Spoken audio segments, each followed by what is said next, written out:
दिन था क्योंकि आज आनी थी आरबीआई की मॉनेटरी पॉलिसी, लेकिन जैसे ही मॉनेटरी पॉलिसी आई वैसे बाजार में जोरदार बिकवाली हो गई। तो ये क्यों आई है गिरावट, इस वीडियो में आपको बताएंगे। शुरू से आखिर तक ये वीडियो जरूर देखिएगा। लेकिन मार्केट जो था वो आज शुरुआती सत्र में तेज खुले थे, 22,009 के लेवल पे खुले। 22,011 का हाई भी है, लेकिन वो टिक नहीं पाया। ऊपरी स्तरों पर एकदम से बिकवाली हावी होनी शुरू हो गई थी और जैसे ही पॉलिसी आई 10:45 के बाद हमने मार्केट पे बहुत ही जबरदस्त गिरावट देखी है। आज के दिन का लो है 21,665 का, क्लोजिंग आई है 21,717 के लेवल की। 212 अंकों की गिरावट के साथ निफ्टी बंद हुआ है। निफ्टी बैंक ज्यादा डैमेज तो यहां पर था। आज बैंकिंग शेयरों की धुलाई हो गई, निजी बैंकों की। 806 पॉइंट्स की गिरावट के साथ 45,012 के लेवल पे निफ्टी बैंक बंद हुआ है। सेंसेक्स 723 अंकों की गिरावट के साथ 71,428 के लेवल पे बंद हुआ है। आरबीआई पॉलिसी की मुख्य बात है, ब्याज दरों में एज एक्सपेक्टेड कोई भी छेड़छाड़ नहीं की गई। रेपो रेट 6.5% पे बरकरार रखा गया। FY24 में जीडीपी ग्रोथ प्रोजेक्शन को बढ़ाया गया 7% से बढ़ाकर 7.3%। अगले फिस्कल के लिए FY25 के लिए जीडीपी ग्रोथ अनुमान है 7%। ऊपर से महंगाई FY24 में 5.4% पे बरकरार रहने का अनुमान है। FY25 में महंगाई घटेगी, 4.5% पे रहने का अनुमान है। तो ये तो सब कुछ बढ़िया है। अच्छा, तो फिर तो आरबीआई पॉलिसी बिल्कुल एक्सपेक्टेड लाइंस पे थी कि ब्याज दरों में कोई भी छेड़छाड़ नहीं होगी, ग्रोथ अच्छी बनी रहेगी और महंगाई कम ही रहने का अनुमान है महंगाई में। तो फिर बाजार में ऐसा क्या हो गया, ऊपरी स्तरों पर इतनी जबरदस्त मुनाफा वसूली क्यों आ गई, क्यों टूटा बाजार? तो इसके पीछे कारण है कि बाजार ही मान के चल रहा था कि आरबीआई गवर्नर की जो स्टेटमेंट्स होंगी इस बार वो थोड़ा डविश होंगी, लेकिन वैसा हुआ नहीं, हॉकिश हो गई। उल्टा थोड़ा सा हॉकिश साइड पे थी ये स्टेटमेंट्स। ऊपर से इंटरेस्ट रेट्स कब घटने शुरू होंगे इसके ऊपर अभी भी कोई क्लैरिटी नहीं है। शॉर्ट टर्म इंटरेस्ट रेट्स, छोटी अवधि में ब्याज दरें ज्यादा बनी रहेंगी। इसके पीछे मुख्य कारण है, आरबीआई गवर्नर ने बोला है कि सिस्टम लिक्विडिटी वैसे तो डेफिसिट में है फ्रॉम सितंबर 2023 ऑनवर्ड्स, ये 4.5 साल बाद डेफिसिट में आई है। लेकिन अगर आप इसमें गवर्नमेंट कैश बैलेंसेस को एडजस्ट करके देखोगे तो सिस्टम लिक्विडिटी सरप्लस में है। लिक्विडिटी सरप्लस में है और उसको लिक्विडिटी को कम करने पे आरबीआई का जोर है। अभी हाल फिलहाल में सरकारी खर्चे भी बढ़ गए हैं, उसकी वजह से भी लिक्विडिटी बढ़ती चली जा रही है। तो अब आरबीआई का फोकस हाल फिलहाल में लिक्विडिटी को कम करने पे रहा। वैसे तो बहुत सारे टूल्स हैं आरबीआई के पास लिक्विडिटी कम करने पे, लेकिन एक इंपॉर्टेंट टूल है वीआरआर, यानी कि variable reverse repo rate auction, और इसके जरिए हाल फिलहाल में लिक्विडिटी को कम किया गया। 2 से 7 फरवरी के बीच 6 वीआरआर ऑक्शंस किए गए। इसका मतलब मोटा मोटा आप ये समझिए कि शॉर्ट टर्म इंटरेस्ट रेट्स अभी फिलहाल हायर लेवल पे बने रहेंगे, long term interest rates stable रहेंगे।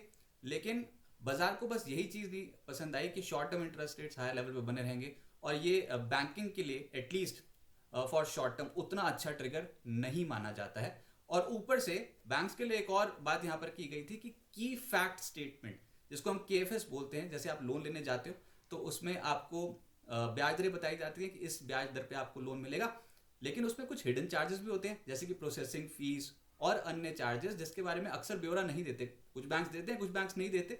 लेकिन अभी सबके लिए कंपलसरी हो गया है कि सभी चार्जेस का ब्यौरा देना जरूरी होगा, ताकि क्लब करके बताओ कि कितना इंटरेस्ट रेट्स पड़ेगा किसी ने लोन लेना है। तो एक ये वाली बात भी थी। लेकिन majorly short term interest rates high level बने रहेंगे। इस ट्रिगर की वजह से आज बैंकिंग की बहुत जबरदस्त धुलाई हुई है, निजी क्षेत्र के बैंक्स की।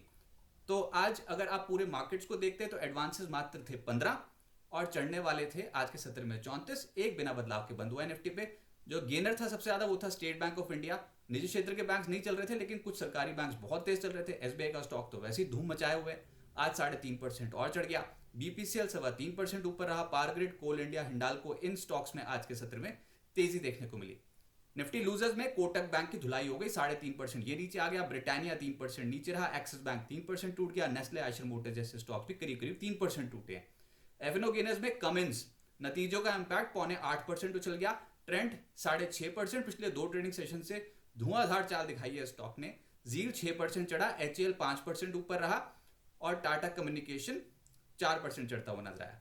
एफएनओ लूजर्स में मेट्रोपोलिस का नंबर आया, स्टॉक 5% नीचे आया। आरती इंडस्ट्रीज 5% टूटा है। Muthoot Finance, Delta Corp, Canfin Homes जैसे स्टॉक्स में आज के सत्र में गिरावट देखने को मिली है। फाइनेंशियल्स तो वैसे भी डिसअपॉइंट कर रहे थे आज। मिड कैप गेनर्स, ऐसी गिरती मार्केट में भी आप देखो जोश कितना हाई था। सरकारी कंपनियां और वो भी इंश्योरेंस सेक्टर से जुड़ी हुई कंपनियां बहुत ही जबरदस्त चाल दिखाई। आज बाजार शुरू होती लपके गए थे ये स्टॉक्स। एनआईएसीएल 12% ऊपर रहा और GICRE 9% ऊपर रहा। BDL का स्टॉक आज 9% चढ़ा है। इसके अलावा Fineotex chemical, Paradip phosphates, TTML, just dial, HBL power, ये सब स्टॉक्स 7.25% से 8.5% के आसपास उछले हैं। Kirloskar Oil Engine, Motilal Oswal Financial Services, Anantraj, Greaves Cotton, Max Health 5% से 7% चढ़ते हुए नजर आए। लेकिन गजब कर गए दो शेयर्स। और आपको पता ही है कल प्रधानमंत्री नरेंद्र मोदी ने जो संसद में बोला, उसमें उन्होंने बताया कि PSUs का किस तरीके से रिवैम्प किया गया है और बहुत ही जबरदस्त ग्रोथ PSUs ने दिखाई है। तो उसमें उन्होंने दो कंपनियों का जिक्र किया था, एक था LIC और दूसरा था HAL। भैया गजब की चाल दिखा गया, आज दोनों ही स्टॉक्स रिकॉर्ड हाई लगा गए। LIC का आज रिकॉर्ड हाई है 1145, 6.5% उछला ये स्टॉक। HAL 5.5% उछला, रिकॉर्ड हाई लगा दिया इसने आज 3132 का। लूजर्स भी हैं आज के मार्केट में। मिड कैप लूजर्स में पेटीएम आज फिर से 10% क्रैक हो गया, 10% का लोअर सर्किट लगा है। और इसमें भी RBI पॉलिसी स्टेटमेंट में ये बात भी निकल के आई कि पर्याप्त समय देती है RBI सभी एंटिटीज को कि वो कंप्लायंस का पालन करें। उस बाजार को ये चीज अच्छी नहीं लग रही थी। तो अब देखते हैं कि आने वाले समय के लिए पेटीएम का क्या होगा। लेकिन आज तो 10% लोअर सर्किट पे रहा। बोरोसिल रिन्यूएबल 9% गिरा है, बेक्टर फूड 7.5% गिरा है, आरती फार्मा 7% गिरकर बंद हुआ, वेरॉक, ज्योति लैब्स, अशोका बिल्डकॉन, लॉयड्स इंजीनियरिंग, इसके अलावा TCI, इन स्टॉक्स में आज के सत्र में गिरावट देखने को मिली 6% से 7% की। JK पेपर नतीजे इस बार ठीक नहीं थे, 5.5% नीचे आ गया। IFCI और MMTC जैसे स्टॉक्स, आज सब सरकारी कंपनियां नहीं चली हैं, कहीं पर मुनाफा वसूली भी देखने को मिली है, तो 5% ये नीचे आते हुए नजर आए। सेक्टर स्पेसिफिक तो धुलाई हुई है, जैसे कि हमने इस वीडियो के शुरू में बताया था कि बैंकिंग की हालत टाइट थी। निजी क्षेत्र के बैंक्स आज पिटे हैं, जिसमें कोटक बैंक 3.5% नीचे रहा, एक्सिस बैंक 3% टूट गया, ICICI बैंक 3% नीचे रहा, IDFC first bank, IndusInd bank, RBL bank, HDFC bank पे आज के सत्र में दबाव रहा। सरकारी बैंक्स, फिर भी कुछ बैंक्स जोश में थे, जिसमें स्टेट बैंक ऑफ इंडिया आज रिकॉर्ड स्तरों पर 3.5% ऊपर रहा, बैंक ऑफ बड़ौदा 3.5% चढ़ा है, बैंक ऑफ इंडिया 3.25% ऊपर और कैनरा बैंक 3.25% ऊपर। यूनियन बैंक में भी तेजी रही, लेकिन गिरावट भी थी। जो बहुत छाल मार गए थे पिछले कुछ दिनों में, ऐसे उड़ रहे थे ये स्टॉक, आज ऊपरी स्तरों पर गिरावट आई है। यूको बैंक 7% नीचे, IOP 6.5% नीचे और PSB आज 5% नीचे बंद हुआ है। एनर्जी स्टॉक्स में टाटा पावर का स्टॉक 4.25% ऊपर, IOC, BPCL, पावर ग्रिड, इन स्टॉक्स में 3% से 3.25% की तेजी थी। रिलायंस इंडस्ट्रीज 1% चढ़ता हुआ नजर आया। सरकारी कंपनियों में ऑयल इंडिया का स्टॉक 6% ऊपर, कोची शिपयार्ड, NLC इंडिया 4% से 4.5% चढ़ गए, पावर ग्रिड 3% ऊपर, सतलुज जल विद्युत निगम, BEL, कोल इंडिया, इन स्टॉक्स में तेजी देखने को मिली। लेकिन आज तो धूम मचाई है HAL के स्टॉक ने। इसके अलावा FMCG में आज मुनाफा वसूली देखने को मिली है, जिसमें ब्रिटानिया आज 3% नीचे रहा, नेस्ले 3% नीचे, ITC का स्टॉक आज 2.5% टूटा है। और खबर यहां पर यह है कि ब्रिटिश अमेरिकन टोबैको 4% हिस्सा जो है वो बेच सकती है, और इसकी वजह से आज ये जो स्टॉक है आज इसमें गिरावट देखने को मिली। टाटा कंज्यूमर 2% नीचे, कोलगेट, गोदरेज कंज्यूमर, इन स्टॉक्स में गिरावट देखने को मिली। रियल एस्टेट में ब्रिगेड, गोदरेज प्रॉपर्टीज, शोभा, लोधा, इन स्टॉक्स में गिरावट थी, लेकिन चढ़े भी हैं। ओबरो रियल्टी और फिनिक्स लिमिटेड आज चढ़ते हुए नजर आए। अब आगे क्या होगा? डेंट तो पड़ गया। आज 4 ट्रेडिंग सत्रों से जो लेवल्स बचा रखे थे वो लेवल्स टूटे। एक रेंज में कामकाज हो रहा था, लेकिन उस रेंज के लोअर पार्ट को निकाल दिया हमने और क्लोजिंग आई है 21,717 के लेवल की। लेकिन अब इंपॉर्टेंट क्या है कि हायर साइड पे 21,900 से 22,000 की जो रेंज होगी, ये टफ रेजिस्टेंस बन सकती है मार्केट के लिए। जहां खड़े हैं, जिन लेवल्स पे आज क्लोजिंग दी, आप उसको एक सपोर्ट ही मान के चलो। अगर तो ये सपोर्ट होल्ड हो गए तो बहुत बढ़िया, यहां से रिकवरी आएगी। लेकिन रिकवरी बहुत टिकाऊ नहीं होगी। मैं क्यों ये बोल रहा हूं? क्योंकि निफ्टी फिलहाल जहां पर अभी क्लोज करके गया है, वहां पर ही उसी के आसपास ये 20 दिनों की औसत जो है 21,672 के आसपास पड़ती है। तो ये एक सपोर्ट जोन के आसपास ही मान के चलें।